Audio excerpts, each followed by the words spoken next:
Hi everyone, this is Naisargi. Today I will talk about my data visualization course final project on space missions.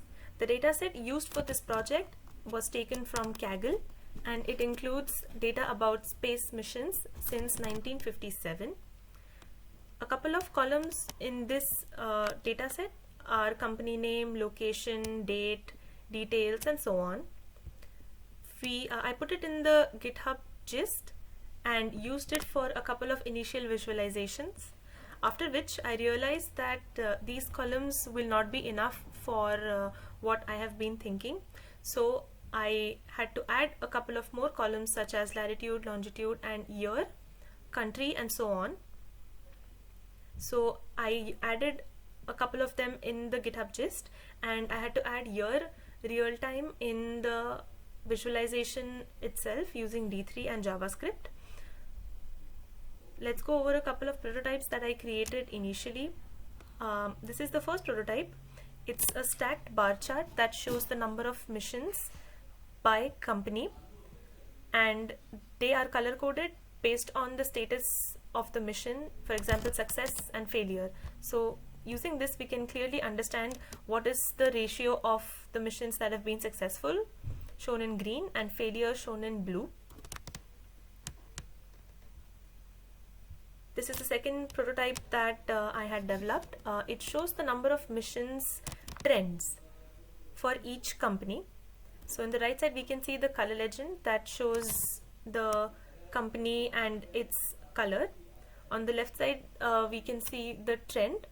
So it starts from the year 1957 and it's going on till 2020, I believe. So this visualization is probably not the best one to display a trend. It looks very busy, and it's not very clear what company is represented by what color. So I had in my final project I made a few improvements. So these are the tasks that I was able to think of initially when I had looked at the data set. Here are a few rough sketches for the map visualization that I wanted to create. So it basically shows a world map, and it shows a pie chart that again it has the number of missions, and they are bifurcated by the status, such as failure and success. So each country, their number of missions in a pie chart, and bifurcated by the status of the missions. That is something that I wanted to achieve. Uncertainty, because I was not very sure if this is possible using D3 and React, and if time would permit me to do some research and get this working. I had not seen anything like this before starting my data visualization course, so I had put it as an uncertainty, but I would like to achieve it.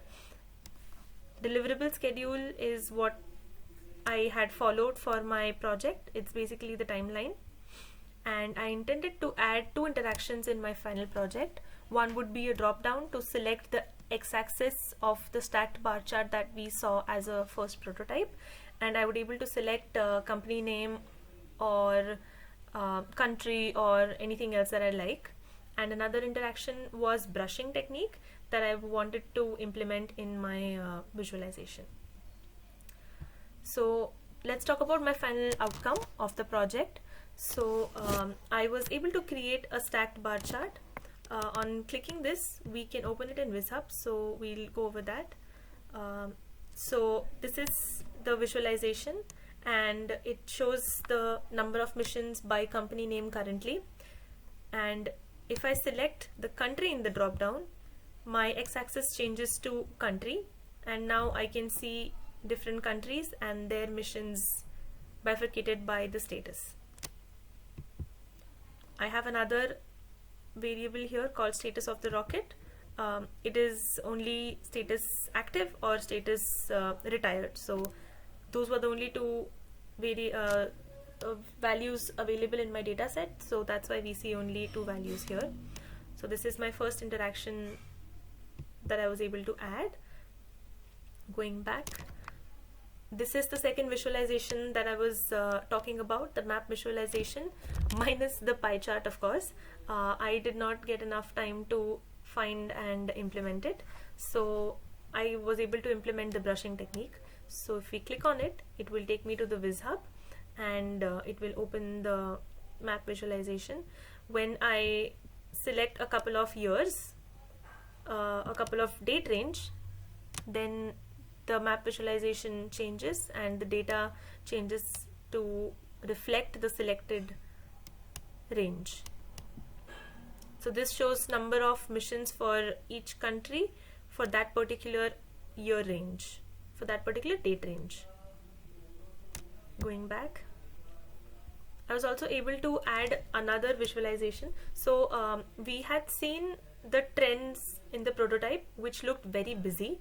So to cater to that, I made it a scatter plot, and I added an interaction for the country. I also am displaying only 4 countries in my visualization currently, so that it doesn't look as busy and it's a little clear. So when we hover over the USA or China or Kazakhstan or Russia, it highlights only the data for that particular country, and we can see the number of missions per year or as the year progresses for that particular country. So this was my final project, and I was able to achieve what we saw here. However, I do have something to achieve after the course curriculum gets over as well. I would like to achieve the pie chart on the map. So that is in the future work. So that's all. Thank you so much for listening.